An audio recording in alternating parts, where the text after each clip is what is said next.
Olá, meu irmão, minha irmã, a você que está me assistindo, me ouvindo, que a paz, que a presença do nosso Senhor Jesus esteja sobre a sua vida, sobre o seu dia.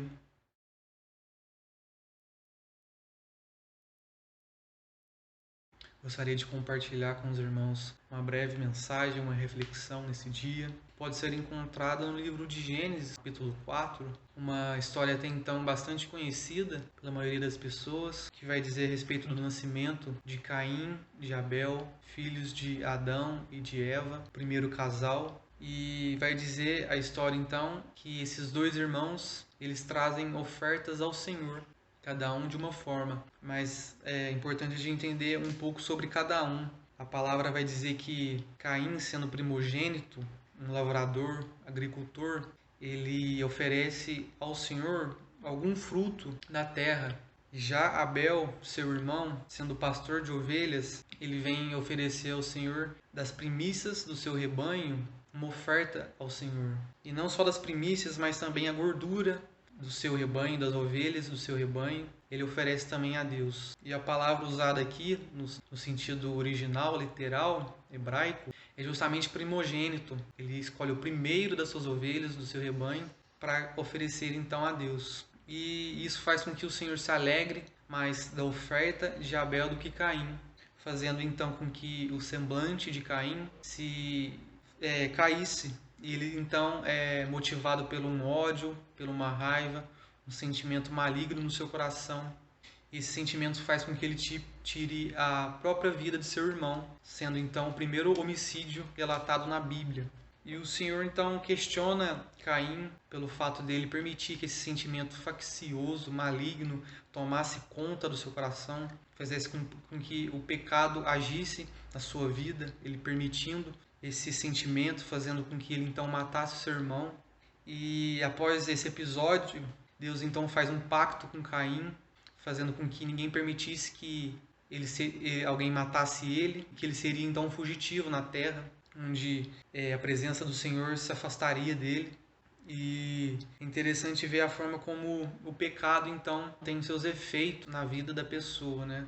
Ele se torna fugitivo na terra, errante, e isso também acontece na maioria das vezes porque quando nós pecamos, nós permitimos que o pecado tome conta do nosso coração. Isso faz com que a presença de Deus se afaste. O pecado faz com que nós nos afastemos do Senhor, do seu Espírito e, de alguma forma, separemos dele, do relacionamento que nós temos com ele. É interessante como vê a intenção do coração dessas duas pessoas, esses dois homens que ofertaram diante do Senhor aquilo que eles consideravam como digno, como mais importante. Enquanto um ofereceu aquilo que ele tinha de melhor, de mais valioso, foi Abel, ofereceu as primícias do seu rebanho, Caim não agiu da mesma forma. Tirou de algum fruto da sua terra e ofertou diante do Senhor. Nós vemos então dois homens, duas ofertas, dois corações, duas intenções diferentes. E a própria palavra nos diz do que o Senhor se agrada, o que faz com que satisfaça o coração do Senhor, que é um coração que tem a intenção de oferecer aquilo que é tido como melhor, como mais importante, mais valioso. E é justamente isso que o Senhor busca em nós, requer de nós. A própria palavra fala que o Senhor ele não vê como vê o homem, porque o homem vê o exterior, e o Senhor vê o coração, vê o interior do homem. Nós precisamos perceber e entender aquilo que nós temos ofertado a Deus. Será que são migalhas? Será que são restos, sobras do nosso dia? O que nós temos apresentado diante do Senhor? Será que é algo que nós consideramos como digno, como valioso? Mas por mais que essa história esteja um final triste, trazendo a morte de Abel, nós podemos ver ainda que no decorrer da história, da narrativa, o Senhor ainda age com misericórdia, ele intervém na história.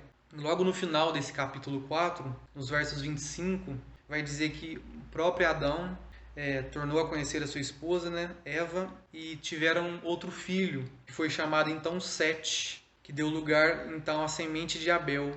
E se a gente for olhar o nome Sete, o significado desse nome quer dizer compensação, renovo, ou seja, Deus não permite que a história termine ali daquela forma. ele age de acordo com a história, ele faz com que Sete tenha outro filho, e seu filho então se chama Enos, e vai dizer no último verso 26 que Enos então começa a invocar o nome do Senhor.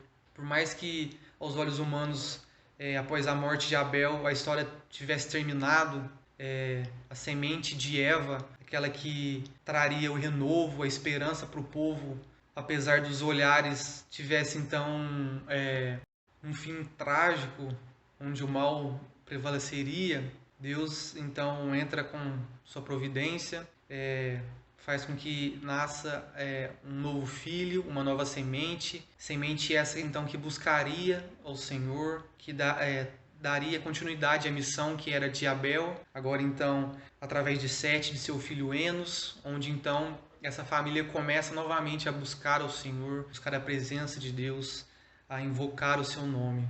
Então, apesar de tudo, o Senhor ainda intervém e faz com que a história não termine de forma trágica, que o pecado prevaleça, mas que a sua misericórdia prevaleça sobre toda e qualquer circunstância. A nós precisamos sempre, assim como o salmista está dizendo: sonda-me, Senhor, e conhece o meu coração, prova os meus pensamentos, vê se há em mim algum caminho mau e guia-me pelo caminho eterno.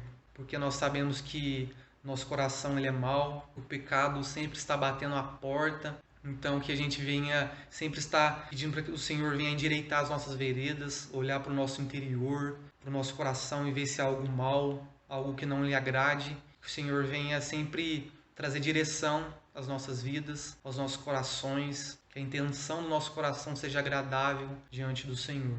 Amém? Eu gostaria de orar com você, gostaria de orar por você, pedindo que o Senhor esteja tendo misericórdia de nós, esteja sondando os nossos corações, endireitando as nossas veredas. E cabe a nós dominá-lo, então que a gente venha sempre estar pedindo para que o Senhor venha endireitar as nossas veredas, olhar para o nosso interior, para o nosso coração e ver se há algo mal, algo que não lhe agrade. Que o Senhor venha sempre trazer direção às nossas vidas, aos nossos corações, que a intenção do nosso coração seja agradável diante do Senhor. Amém? Eu gostaria de orar com você, gostaria de orar por você, pedindo que o Senhor esteja tendo misericórdia de nós, esteja sondando os nossos corações, endireitando as nossas veredas. Pai, nós nos colocamos diante de Ti, nós sabemos que nossos pensamentos, as nossas intenções, na maioria das vezes, são más, Deus. Mas nós pedimos que o Senhor venha, Deus, sondar o nosso interior, ver se há algo mal, algo ruim, e que o Senhor Deus venha estar trabalhando aos nossos corações, consertando aquilo que precisa ser consertado, ajeitando aquilo que precisa ser ajeitado, Deus. Que o Senhor venha, Deus, produzir em nós um coração limpo, puro, um espírito reto diante do Senhor, que agrade ao Teu Espírito, que faça com que a Sua presença seja sobre nossas vidas, que o Senhor seja glorificado, Deus, através de tudo o que nós fizemos. Em nome de Jesus. Amém. Que o Senhor nos abençoe.